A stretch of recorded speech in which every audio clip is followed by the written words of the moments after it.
Hello, and welcome to this episode of Ask Adam Live. This particular episode, we're actually going to be in our new series. This new series is called Walks on the Beach. Questions I keep asking myself. I find peace when I walk along the beach. The calmness of the water, the constant crush of the waves, sort of resonates the rhythm I'm feeling.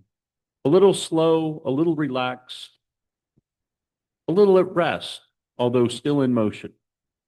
I find this is a great place to just walk and think. In fact, I think it's where some of my best thoughts come from, is along the water, on the beach, toes in the sand, water crashing on the sandy beach, sun rising, sun setting, sun at high noon, baking upon my shoulders.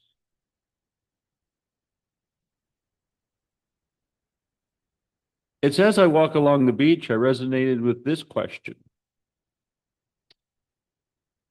The question I keep asking. The question I keep asking is kind of what is it all about? I know a lot of times we don't think about this. We really don't. We go about our daily lives, doing our daily tasks, doing our thing, and just not really considering a question about it, just that it's happening. And true, as I've always said, life is happening for us, not to us. So we should embrace each thing that happens. But one of the things that I found consistently in my life is that both good and bad things are happening.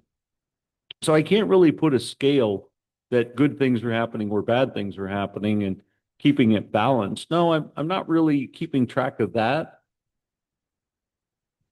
What I more ask the question is the bigger question that I feel like philosophers back in the day were most likely asking, and I think they came to some pretty profound answers. What is it all about? What is it the essence that we are to be a part of? What is the true essence of what we're all about? Now, I guess I should share with you a little bit that, well, I come from a pretty diverse religious background where even at a young age, I was taught various different religions. And even that kind of questioned me that, well, if this group of people believe in this particular way and these particular people believe in this certain way, how are we assured that we're all going to the right place? And what is the true factor that defines this? And I can tell you in over 50 years, I'm still not convinced that there's universal. And I think many people have said, well, that's this new thought. But I think it's the general understanding that there is something greater than ourselves. And whatever name or picture you want to put on that is fine.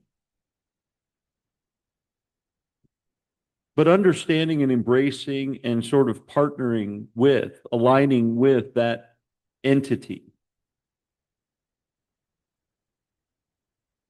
is probably our first step or greatest cause. It's the first notion that we can move towards that direction of understanding.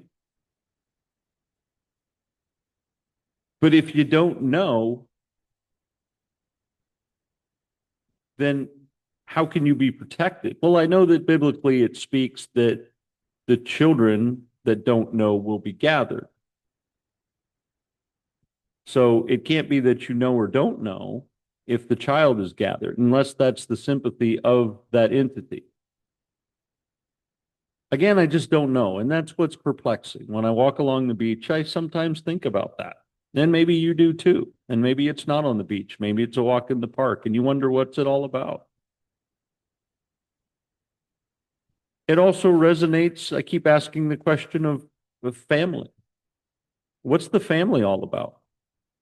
Because I don't have a family, does that mean that I can't relate to family?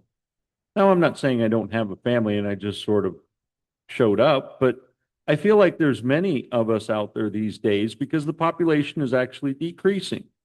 So there are people that are from parents that never continued the lineage or continued to grow the family tree. And therefore, there's a lot of us, do I say the term stagnant, where we just never continued the legacy. And I often wonder why that is. And if you're like me, maybe you have thought the same thing, or you just disregarded the idea that you're supposed to procreate and move on and be fruitful and multiply, again, as a biblical phrase states. Well, I never thought that that was part of what I was supposed to do. I certainly learned through the years to understand it, and I certainly was a part of families and relationships that incorporated children. And so I kind of reared or assisted in child rearing to understand a little bit of the concept, but I never really had that deep rooted passion within me that said this is what I had to do. If anything, I actually had the opposite where I was like, that's something I don't want to do. And I was pretty proactive even at a very young age where it didn't happen. Yes, it didn't happen. Having a child, as many people say it, and sometimes people refer to their children of, oh, here's the one we didn't expect. I wasn't expecting ever. And I wasn't planning on expecting. I didn't create accidents of expectation. It just didn't occur. And so that's kind of a question I ask myself too, especially as I get older and I learn about friends and have friends that past friends, if you will, that I learn about that have had children and new friends who are either having children or grandchildren and relating to them and understanding them and how that is a part of their life and how they've adapted and how I didn't have to do that exercise of adaptation, at least not on the long term. Like I said, there was several other relationships in and out that I've had in my life where children were involved for a period of time, but I kind of exited and staged left. And I know there's some critics out there that are going to say, how could you do that? Well, because they weren't mine. And I know that sounds odd and cruel, but there wasn't the relation there. And quite frankly, the relation didn't grow beyond the family per se, at least not in my perception. It was with the person I was with. The peripheral relationships that would go is usually from family, right? Like how you understand family because you're family and you put up with family because they're family, right? It's just something that you kind of do. And there's no argument or separation from that, if you will. And so I never had that ingrained relationship with someone where the roots of the tree went out to even create that deeper relationship.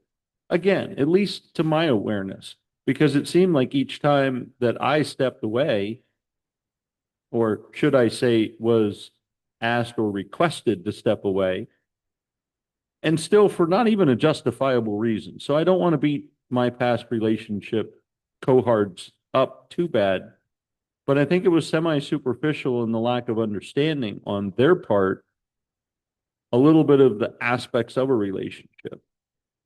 And so I, politely exited and staged left. But I think it was deeply, some of that reason was because there wasn't the roots of ingrainment that was within the family. And so the question I keep asking is, how come? How come there wasn't that deep root of family created? And I keep asking, how was it easy to step away? And then I keep asking, is there a higher power that I should be, asking for forgiveness because I've done something like this? I think of some of the Catholic upbringing that I should have some level of shame. And if I don't have some shame, then I can't be repentant. And then if I'm not repentant, does that mean that there's some level of what they call purgatory for me? Because, well, I left things undone. Maybe a disruption. And let me be clear, these separations from people weren't violent per se. It was just a calm conversation like, hey, I think maybe you should move on. Maybe that was a self-worth on their part that they didn't think they could match, mimic, and stay with the level that I was at. I honestly don't know. I know certain times I was really uncomfortable and I expressed being uncomfortable. Much of that being uncomfortable was because there was a lack of camaraderie. There just wasn't that relationship there.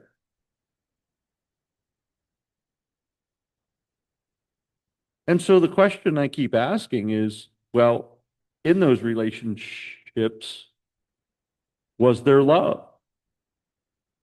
And I keep asking, well, then what is love? And love, from what I've really understood now,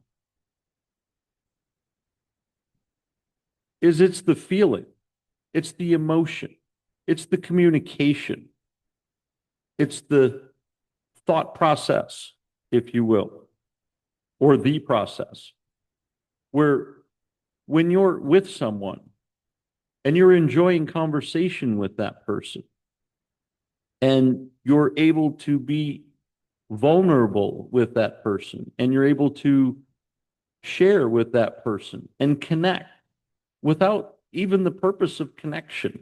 Like you walk away from that person going, wow, we connected again. And you just want more of that connection, almost like physical relation with that person where you want more of them and you want them to be their best self around and with you. And you want them to perform at that high level continuously. And you enjoy that energy with that person. And I'm not saying you've got to be revved up at that high RPM continuously, but it's just sort of the level where you're at. I think you have to really be very close to that in order to relate with someone. And I truly believe we're starting to take this more serious, which is why you're seeing the lack of relations in today's society, is because people almost, I feel like we want it to be genuine. And if it's not genuine, if we're truly not feeling this experience, well, then let's not do it. But I will also say that we're also starting to veer off to this sidebar where we would kind of like no relation, or if there is relation, it's kind of quick and painless, just enough to like subside the pain like an aspirin, right? We don't want to not feel pain, but we just don't want to feel this pain. And so something that masks or mimics covering up that pain just for a second, enough to not feel it for a moment, and then we can go back to our life, is okay. And not engaging into that relationship with someone that is probably pretty good for us, but that we don't want to be involved. So the question I keep asking is why? Why don't I want to be involved? And is it because of past relations not working out? Is it because of past communication that wasn't effective? Maybe there was some subliminal trauma involved with that past relation. And you may find yourself asking these same questions, right?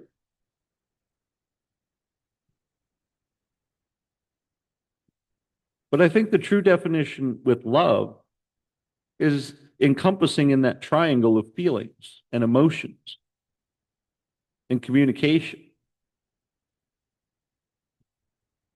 Here's a good example. When you think about a food that you love, maybe it's grandma's chicken soup.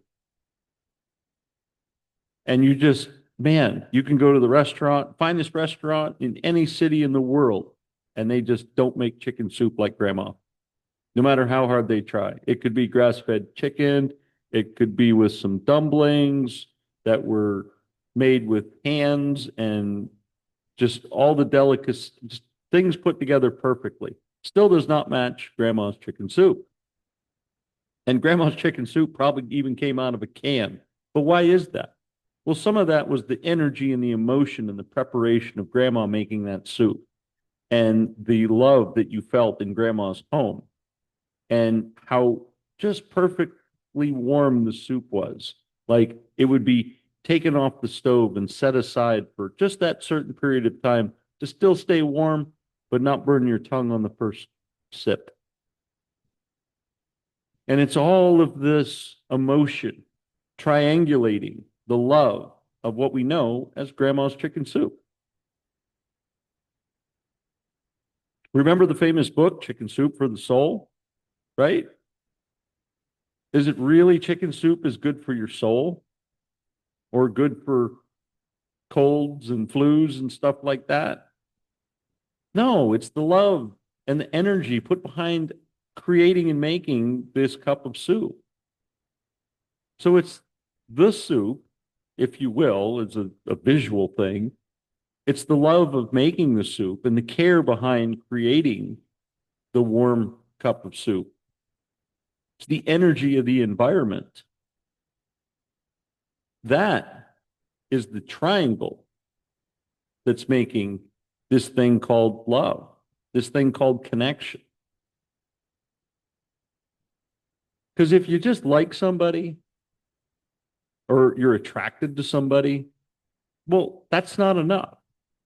And if you admire somebody, well, that's not enough. Because pretty soon that admiration may swing to resentment just because there's expectations that get created when you admire someone. Because as they've done one thing, you look for them to do the second thing and the third thing just as well. You have them at a high expectation. And that doesn't usually follow through well. And like I said, it turns into resentment. And then from this resentment, well, then there's just neglect.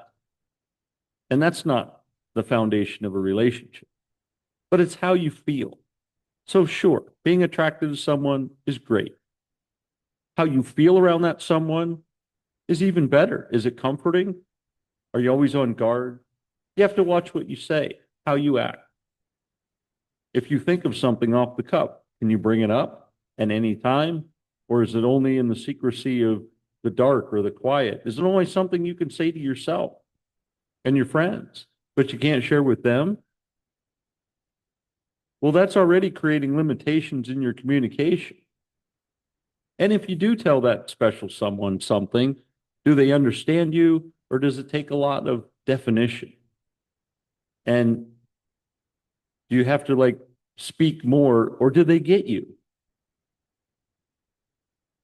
And if they get you and they respond to the communication with the most heartfelt sincerity, I mean, genuine, that's great. That's awful. That's a funny thought. What a great joke. Or even the truly relatable is, I remember that too. I say that because, well, one of the relationships I think I'm quite fond of is that one. Is that one where it's relatable. Even though we didn't grow up together, it's still relatable. We still grew up in that era where the same things occurred to each one of us, just in different locations and slightly different. But still, that occurrence was relatable. The music, the books, the events of the world at that time, as well as just the perception of the world. I remember asking that question, is the right one out there? Is there someone I can get along with? Is there someone that gets me? Is there someone that's my greatest cheerleader and my coach? And again, not even knowing what it is I do or how I do it, but just being there to support, to say, I hope what you're doing is going well. That's pretty powerful. That's pretty powerful. So I ask this question about life and about love and about expectations. You know, it's interesting. I grew up in a way, well, it's special. I think my mother, I'm lucky to have two mothers and not that way as you might think, but I have two moms. One who bore me and raised me until I was 12. And I talked to her almost every week, even when I was not with her, and even was at her bedside when she passed. I have a second mom who raised me from 12 to 21, and I stayed in touch with them equally as much. And still today, at the recording of this broadcast, in touch with them. And we see each other quite often. And they're getting older.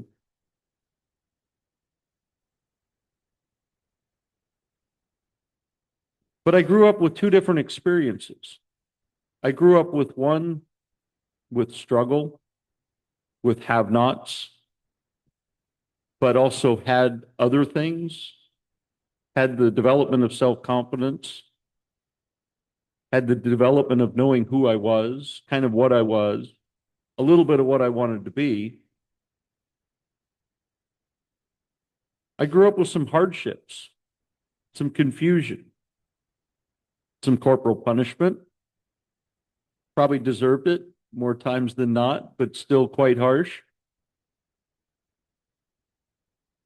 I also grew up with liberal parents that also allowed me to kind of just do what I want, do as I wish, continue as I may, just check in, let them know I was all right. I also observed and participated in those that have things, obnoxious things. Two homes, yachts on the water, traveled the ocean, people that own corporations and toys. Imagine owning a racing team with several different types of racing boats. And because you wanted to go where the races are and be everywhere that your company was being, that you had your own personal helicopter that you flew, and not a toy helicopter. I'm talking an executive style helicopter that you had a license to fly so that you could get where you needed to be when you needed to be there without the constraints of commercial air travel. These were the people I grew up around. These were titans of the world, if you will. And so I would find myself asking that question. Do I need to be like them? Having seen them and observed them? Do I need to be in a needful position because that's where I came from?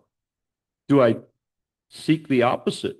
And because I came from a needful position, that I need to go to a never need again position, from one extreme to the other? You know, I kind of just stayed middle of the road and absorbed so much of this in my life with just the understanding that it's okay. It's all right. It's life. It's their life. It's not my life, but it's their life. And my life will unfold as my life should. I don't ask myself those questions too often anymore. I think it's a little bit because, well, my hair's gotten gray, lighter, as they say. And I really don't question life as much. Not anymore. I found what grounded me was the profound sentence from my good friend Tony Robbins, is that life is happening for you, not to you. And to simply ask the question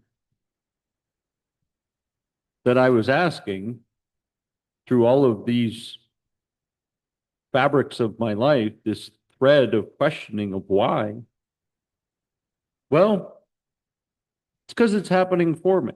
And it's what made me who I am today.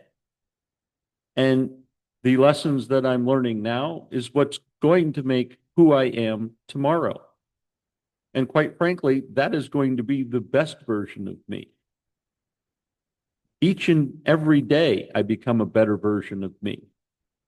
Quite frankly, I'm a great version of me now. But I would like to be slightly better. I would appreciate a little better. Can't wait to experience better. But I'm also pretty content with where I'm at now. I hope you will take a stroll on the beach and find this contentment like I have. That you'll embrace just kind of being okay with life. Still have dreams and wants and desires and understanding your why. But don't question life too much. Don't, like me, have this question you keep asking and asking of yourself. Because I'm not sure that I really ever got the answer. I just got some experience. And I've balled up all that experience to consider I've lived a pretty good life. And I still have a lot more life to live. But to constantly be questioning it, like the question of why is this happening to me, or why relationships didn't work out, or why I'm not grasping this idea of religion and all different aspects of it, and how I couldn't just latch onto a relationship and have it make sense and know about it. And also understand just the career path of what I was supposed to be doing in life. Because I've jumped around from several careers as well. And I kept asking the question, is this what I'm supposed to be doing? Is this my life's purpose? I mean, I did finally come to that true answer, and that's, of course, what I'm doing with you today. But you ask the questions to seek an answer, but let it be the question you ask is the question that has an answer. And what I've shared with you today, well, I don't think it has a right answer. Are you with the right person? Well, that's how you feel with them. Do you emotionally connect? Is it easy to be with that person? And are you just naturally yourself with that person? And do they accept you every single day as that person? Well, then you're probably in the right relationship. And if you go to a place of worship that makes you feel warm each time you step in the door, that gives you comfort, that is a place that surrounds you with people who love you and protect you and care about you and give you the best advice. Not favorable advice, but best advice. Like they're the ones that confide in you, you probably shouldn't do something, even though it's something you really want to do. And they do it from a place of sincere heart.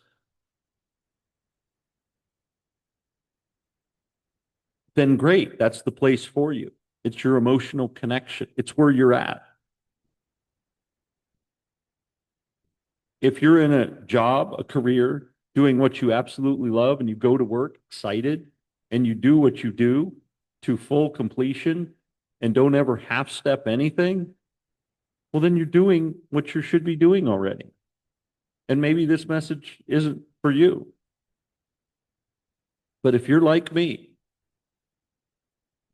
and you have the question you keep asking relating to any of this, well, you need to take a step back. You need to take a walk on the beach. You need to get some sand between your toes. You need to get sort of calmed down by the mundane hum of the ocean, the rhythmic flow, and align your heartbeat with that flow. And then I think you can safely ask that question. Am I in the right relationship? Am I in the right career? Am I doing what I truly want to do? Is life easy? Not saying it's got to always be easy. But when life is easy, when all of these things are aligned, well, then those small little problems of life, well, they're not that big, and you can kind of ripple through them. But when you don't have those solid foundations around you, such as the job you love to do, the relationship you can't wait to come home to and be a part of, and they're a part of yours, and the emotional aspects of where you're at in your life, you don't have all that triangulated. Yes, life is difficult. Life is very difficult because you're not comfortable, you're not at ease, and you're coming from that subliminal level of stress. And that subliminal level of stress is going to make you, well, quite frankly, wrong decisions in your life. And then you're going to question again, well, why is this happening to me? Well, because that decision created this decision and then this decision. So find all of these levels of comfort, triangulate where it's easy to go to grandma's house and sit down at grandma's table in the kitchen that is filled with love, that no matter how hot it is outside, you feel the cool breeze of the wind as grandma shuffles through the kitchen. Or in the wintertime, the rising of heat that just is all encompassing and warm. Every inch of your body is warm. And the soup that you consume with the most beautiful piece of silverware. And it's easy because it doesn't burn. And the crackers just get moist enough with soup that they're not too mushy, but still a little crunchy. The perfect bowl of chicken soup that's only at grandma's is, quite frankly, the way your life should be. Should be just that easy. Now, I'm not saying you need to make drastic life changes after listening to this episode. I'm just saying if you feel like you're taking an uphill battle constantly, ask yourself, where's grandma's soup? And where can you find the adjustments that you need to make in your life to align yourself with this warmth, with this emotional triangle, such as grandma's soup? And then you won't be like me, constantly with the question that you're going to keep asking yourself. Because you will be at peace, you will be aligned in a loving environment and in a relationship. Your work is what you love. Your friends you can't wait to be with. That is truly the life we should be living. These are just some of the thoughts I have when I walk along the beach. This is some of the enlightenment that I get when walking on the beach. If your life is already here, I congratulate and applaud you. Your life maybe is close to here and you just couldn't pinpoint the last few steps. I hope you've appreciated this episode. And if you're still taking notes and you absolutely are spot on going, man, I really got to figure this out. Well, the first step is, like me, is just ask that simple question. Who am I? What do I love? What can I do? And who will love me?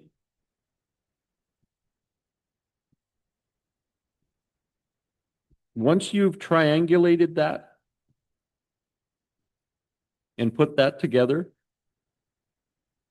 I think you're going to live your best life. And you're going to transform and you're going to change.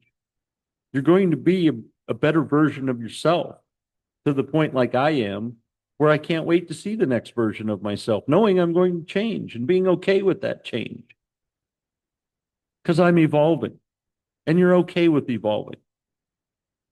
You're not dreading the next wrinkle. That's a line of wisdom. That's a line of maturity. That's that unbreakable fortress that no one can penetrate, known as your thick skin of confidence and resilience and some gratitude for that which you've experienced and some understanding that you could stand to experience some more. I certainly hope you've enjoyed this walk on the beach with me as I have, and look forward to more episodes like this. It's part of the Ask Adam Live studio productions, but the unscripted version, without an agenda, without an outline, but simply speaking from the heart, some of the profound questions that I've had in my life and how I've learned to wrestle through them. Thank you for your time and for your energy. I'm Adam. Make it a great day.